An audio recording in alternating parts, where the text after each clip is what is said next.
tutorial starts with a song, but it's only a few seconds long. Computer animation. Computer animation. Computer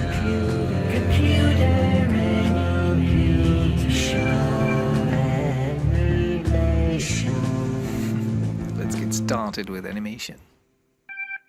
The other day I was visiting an exhibition about Bauhaus and the American part of Bauhaus, because many of the Bauhaus artists and scientists were fleeing from Nazi Germany in the 1930s and going to America, where they established a very interesting culture for architecture, light, stage, art, etc.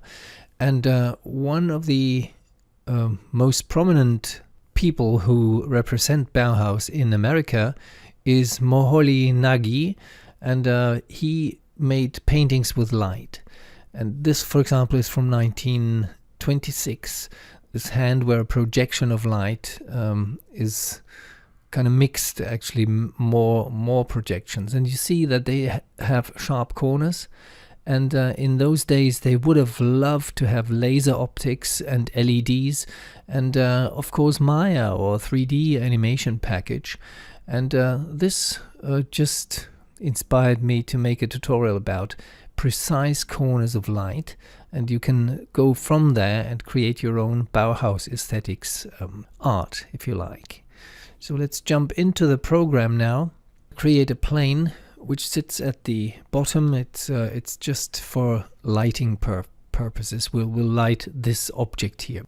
Now I can deactivate the grid because this is a grid already. I leave it as gray as it is. It's a Lambert shader, nothing really dramatic. Now I introduce an Arnold area light. It sits here under Arnold Lights area light, and the light appears here in the scene. And a way to actually see how the light works is to use this icon here. And I think it's the key 6 on the keyboard. No, it's the key 7 on the keyboard. Okay, so let's move the light up now, and you see the influence of the light now. So we move it back there and rotate it. And since, as opposed to the Maya lights, which have been around for lots of years, the Arnold lights work like lights in the real world. So when we move a little bit away from our plane, the light influence gets less, and the closer we get, the stronger it gets, of course.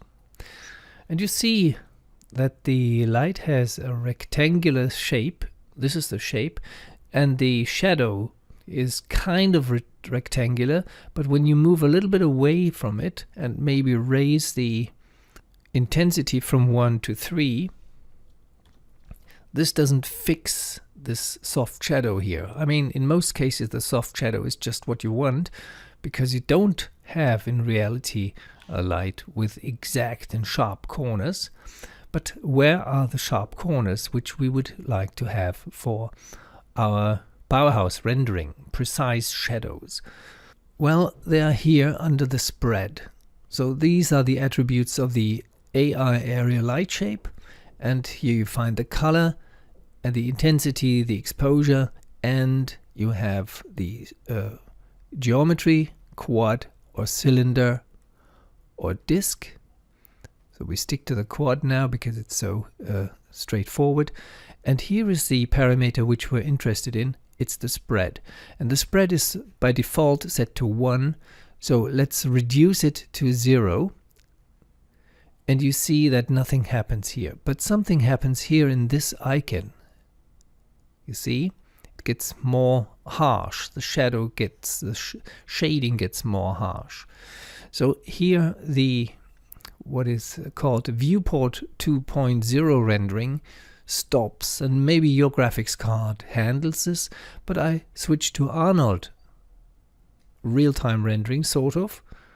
I have to start the rendering right here. Very dim.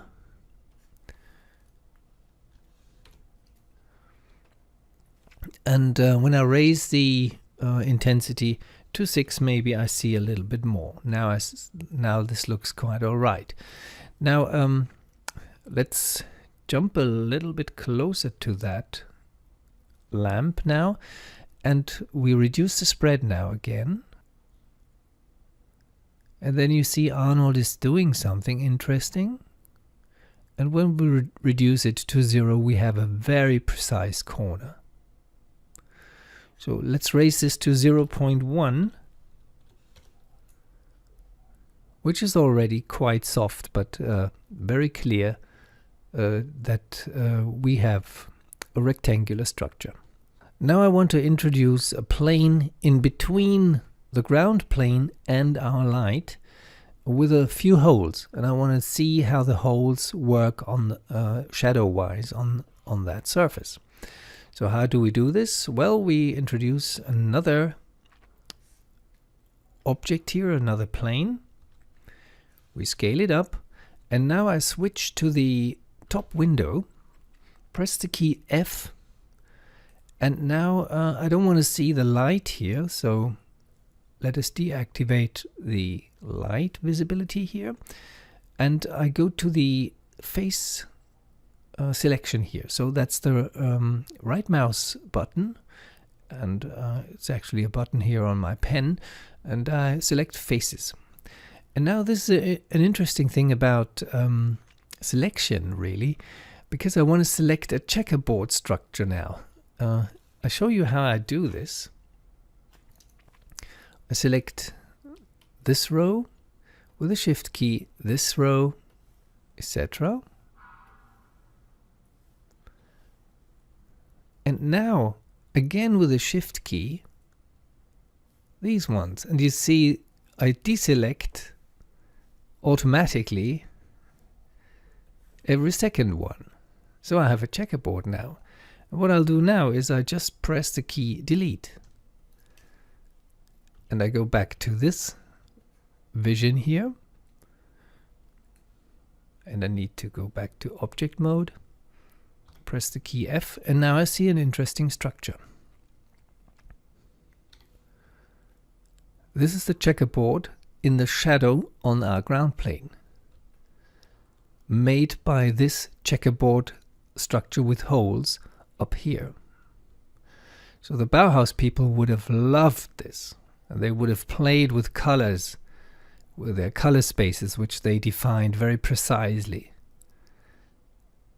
And if you go back to the area light now and reduce the spread from 0.1 to 0, you get a very, very harsh shadow down here.